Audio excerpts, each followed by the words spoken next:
बात न पूछो साधु की, पूछ लीजिए ज्ञान। तो आज हालत ये है कि कबीरा तेरे देश के कैसे लोग महान, जात ही पूछे एकलव्य की, परा रहन दे ज्ञान, काटे उसका अंगूठा, दे अर्जुन को तीर कमान। 1 घंटे में 2 विद्यार्थी, 2 नौजवान इस देश में आत्महत्या कर रहा है। अगर क्लास में शिक्षक नहीं है तो देश विश्व गुरु कैसे बनेगा? नेता प्रतिपक्ष राहुल गांधी जी लगातार दलित, पिछड़े, आदिवासी, अति पिछड़े और अल्पसंख्यक वर्ग के जो विद्यार्थी हैं, जो शिक्षक हैं, जो कर्मचारी हैं, उससे लगातार मिल रहे हैं। ये एक दिन की बात नहीं है।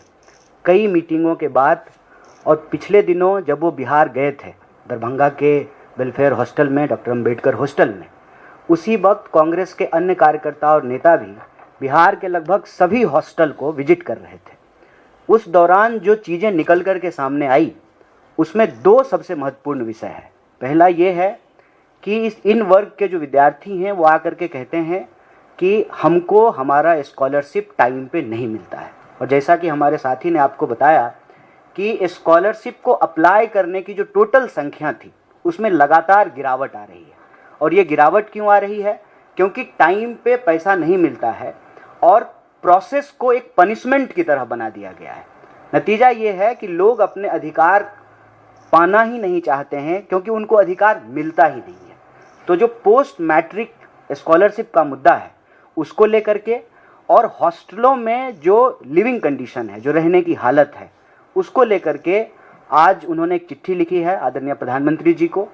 सरकार इस पे क्या कार्रवाई करती है ये आने वाले समय में पता चलेगा। लेकिन देश में इन वर्गों के विद्यार्थी की जो हालत है, आज लोग कबीर को याद कर रहे हैं। कई लोग कहते हैं कि आज उनका जन्मदिन है और कबीर कहते थे, जात न पूछो साधु की, पूछ लीजिए ज्ञान।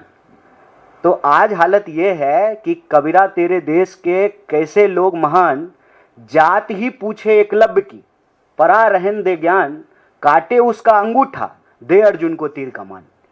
ऐसी परिस्थिति बना दी गई है कि लोगों के जो संवैधानिक अधिकार हैं वो अधिकार से उनको इस तरह से वंचित रखा जा रहा है कि उनको कोई भरोसा ही नहीं है कि यह अधिकार उनको प्राप्त होगा।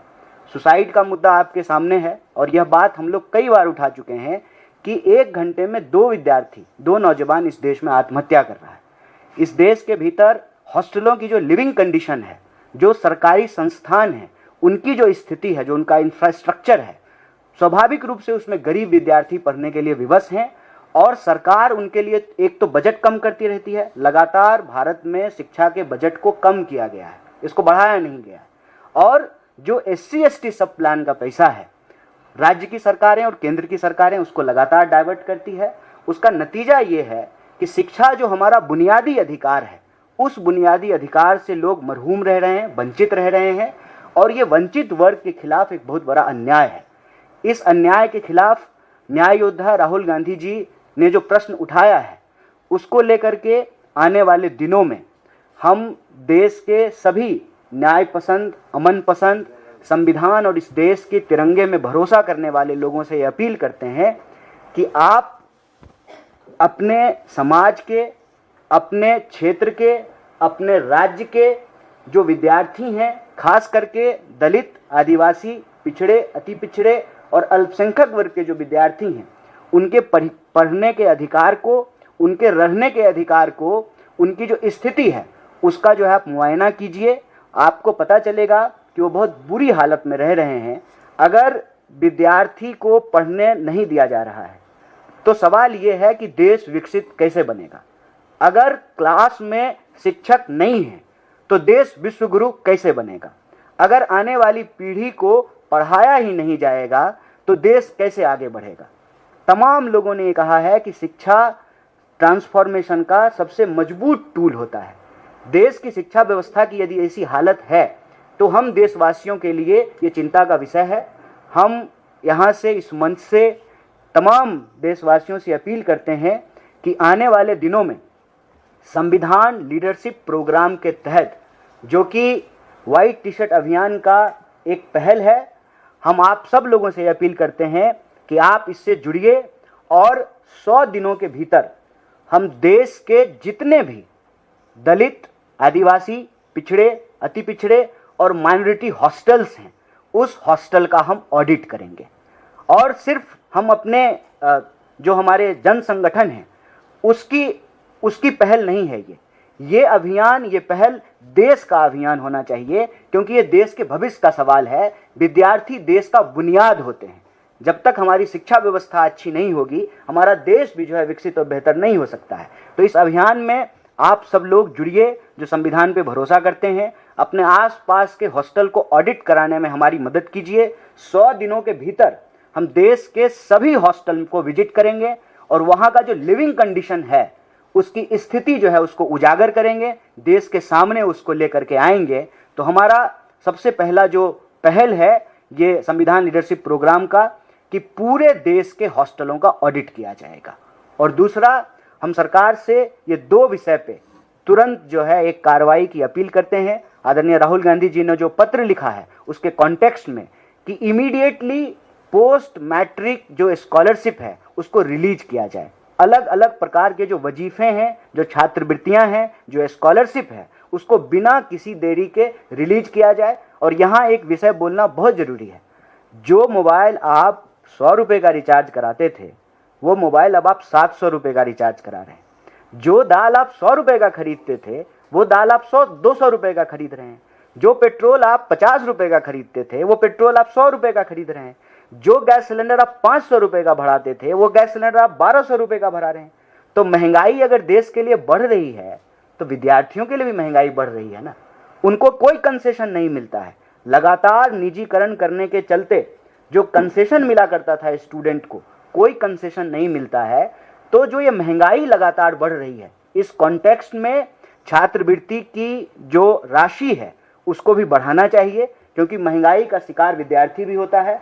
आप समय पे स्कॉलरशिप जो तय किया गया है उसको दीजिए, उसको वक्त के अनुसार महंगाई से जोड़ करके, इन्फ्लेशन से उसको जोड़ करके उसकी राशि को बढ़ाइए। और दूसरा, जो SC ST सब प्लान का पैसा है उसको बिना डाइवर्ट किए हुए देश के जो पिछड़े वर्ग के विद्यार्थी हैं, जो गरीब विद्यार्थी हैं, जो दलित आदिवासी हैं, जो माइनॉरिटी वर्ग के जो हॉस्टल्स हैं, उसके लिविंग कंडीशन को बेहतर कीजिए।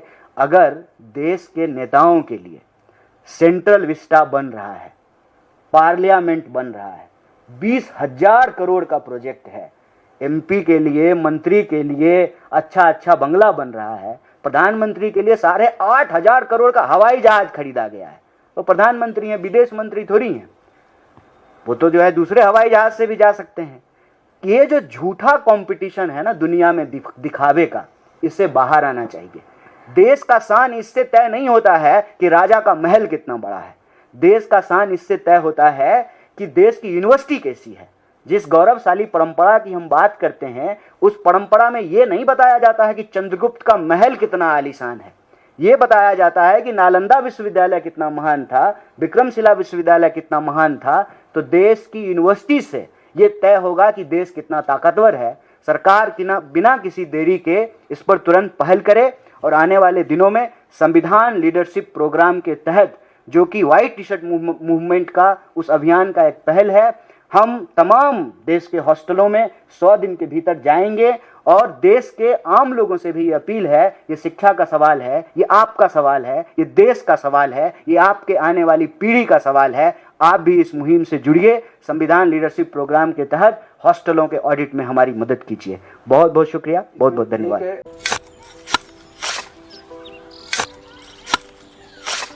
नई का साल मुबारक हो चाचा।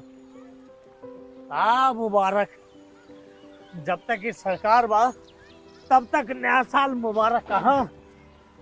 का बात करत बात ई बा, साल चाहे नया होके फिर चाहे, हमार जिंदगी में तो बस दुख है, दुख बा। बाढ़ के समस्या 10 का 10 बा। फसल बर्बाद हो जाला या ऑन पॉन बिक जाला, ना कोई उपाय बा ना कोई राहत। बात तो सच बा चाचा। फिर से बाहर जाए के सोचे पड़ रहे हैं कि सरकार से कुछ ना हुई। कबू कबू तो लागेला हमरे मजदूरन की जिंदगी में कोनो नया साल सच में मुबारक होई। नया साल तो तब मुबारक होई जब नई सरकार आई। बात तो सही बा चाचा। नया साल, नई सरकार, नया संकल्प, नया बिहार।